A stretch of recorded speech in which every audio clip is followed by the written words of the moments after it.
Hello, good evening and सत श्री अकाल everyone. सो 2 दिन के बाद सैटरडे संडे की आप लोगों को छुट्टी मिल गई एंड 2 दिन के बाद हमारा ये लेक्चर अपलोड हो रहा है। फ्राइडे को लास्ट लेक्चर अपलोड हुआ था, वहां पर हमने 1.1 के सारे टॉपिक्स हमने डिस्कस कर लिए। तो मतलब कि जो 3 लेक्चर अपलोड हुए हैं उन तीनों लेक्चर्स में 1.1 के topics, meaning of management, characteristics of management, objective and importance of management, ये चारों टॉपिक्स हम लोग डिस्कस कर चुके हैं। इनमें से कोई भी डाउट, कोई भी क्वेरी हुई तो वो कमेंट सेक्शन में कमेंट करके बता देना। नाउ आज के लेक्चर में हम लोग डिस्कस करने वाले हैं 1.2 यूनिट एंड 1.2 यूनिट में टॉपिक है नेचर ऑफ मैनेजमेंट, कि मैनेजमेंट का नेचर किसकी तरह है। मैनेजमेंट का नेचर आर्ट की तरह होता है, मैनेजमेंट का नेचर साइंस की तरह होता है, या फिर मैनेजमेंट का नेचर प्रोफेशन की तरह होता है। आज हम ये चीजें डिस्कस करने वाले हैं, 1 बाय 1 करके सारी चीजें डिस्कस करेंगे। सबसे पहले है व्हाट इज आर्ट।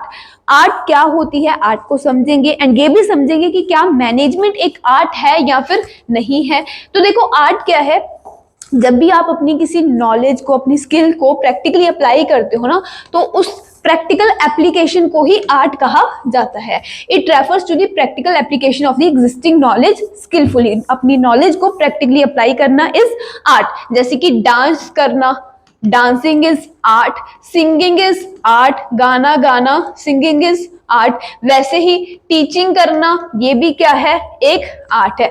तो कोई भी काम जिसमें आप अपनी नॉलेज को यूज करके प्रैक्टिकली अप्लाई कर रहे हो उस नॉलेज को स्किलफुली, उसे हम आर्ट बोलते हैं।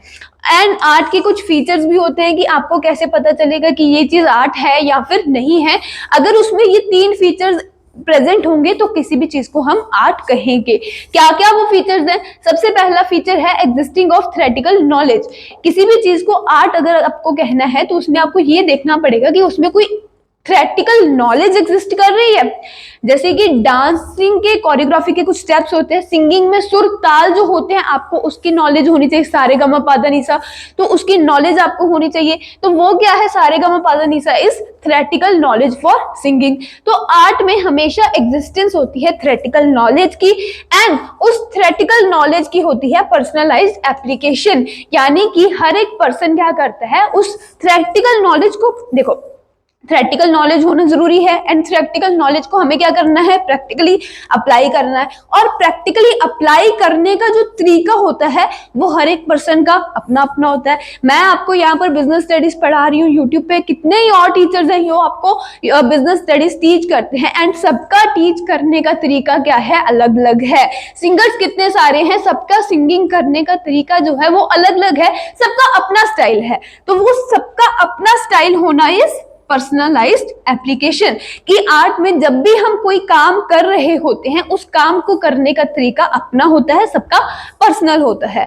एग्जिस्टेंस ऑफ थ्योरेटिकल नॉलेज होती है और उस थ्योरेटिकल नॉलेज को अप्लाई करने का तरीका पर्सनलाइज्ड होता है। एंड आपकी आर्ट हमेशा प्रैक्टिस और क्रिएटिविटी के ऊपर ही बेस्ड होती है।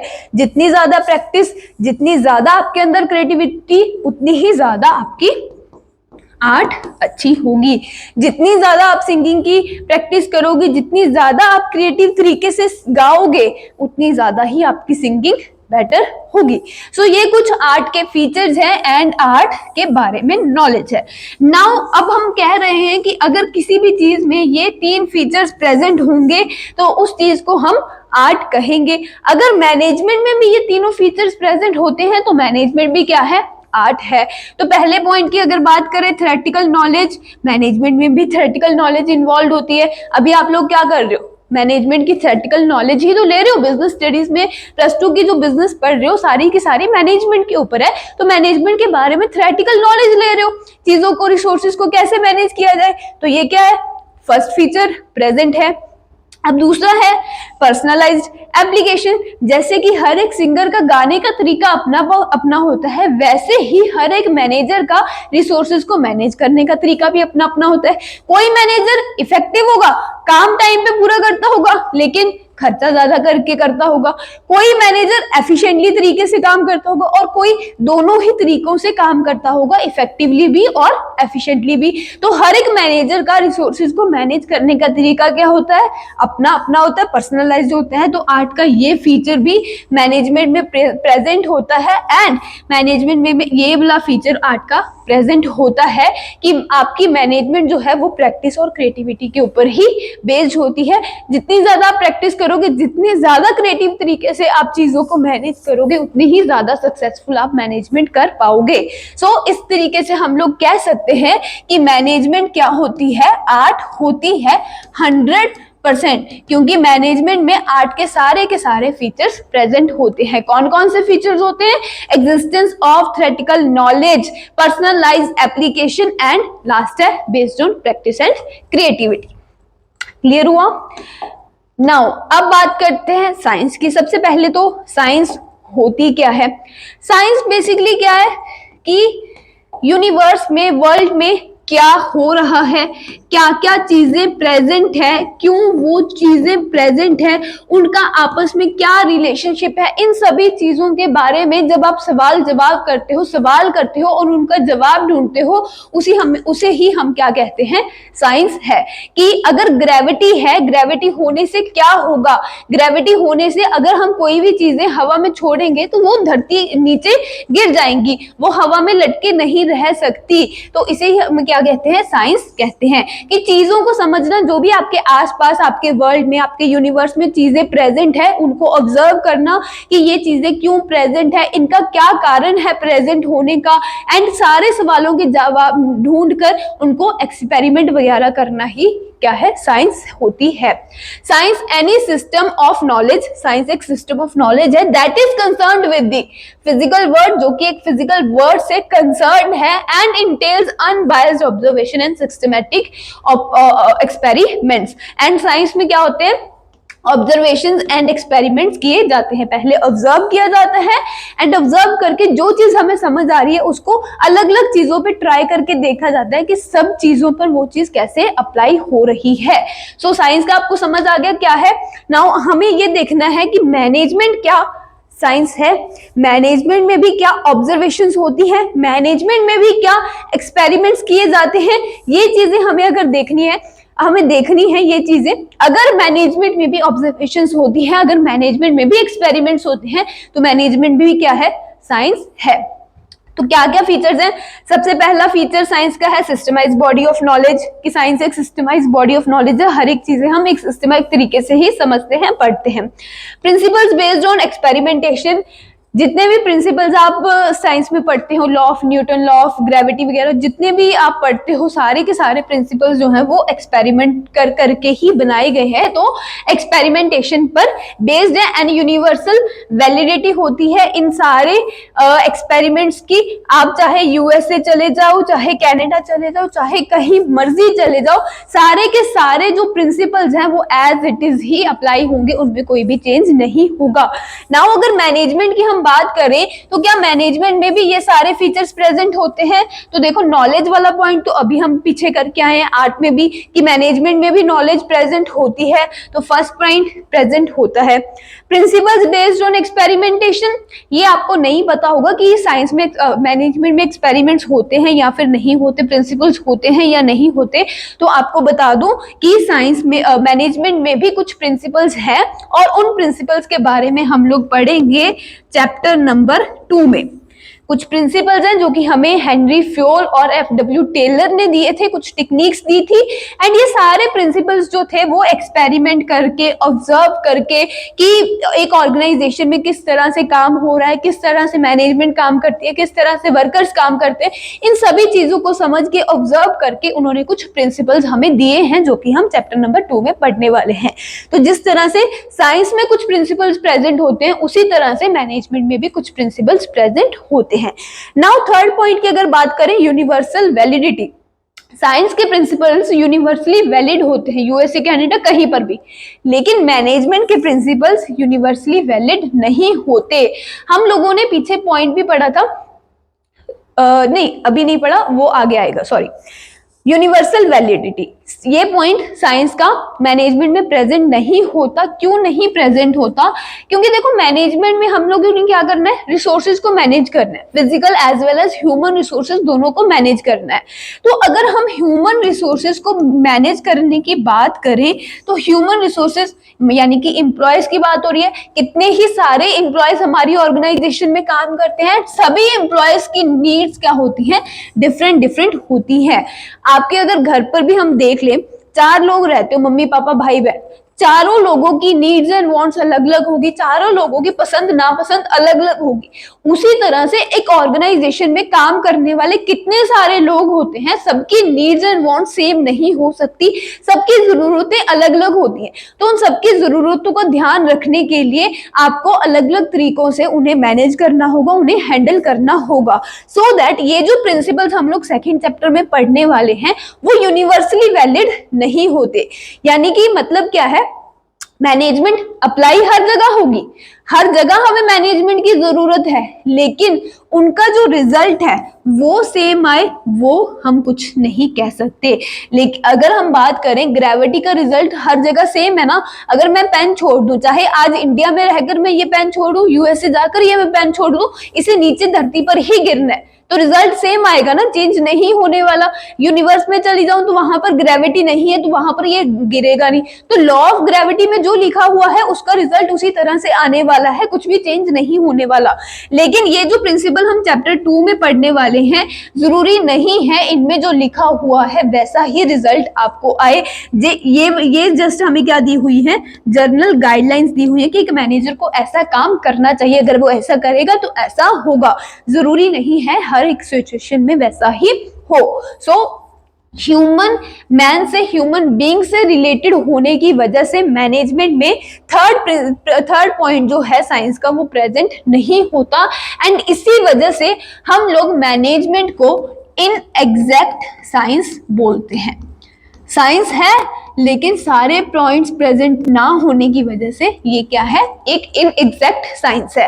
क्वेश्चन भी आ जाता है कई बार कि इनएग्जैक्ट साइंस क्यों कहा जाता है मैनेजमेंट को, क्योंकि मैनेजमेंट जो है वो रिलेटेड टू ह्यूमन बीइंग्स होती है। हर एक ह्यूमन बीइंग्स की नीड्स एंड वांट्स अलग अलग होती हैं, जिसकी वजह से ये प्रिंसिपल सेम रिजल्ट नहीं देते, हर बार इनका रिजल्ट डिफरेंट आ सकता है। सो दैट हम लोग मैनेजमेंट को एक इनएग्जैक्ट साइंस बोलते हैं।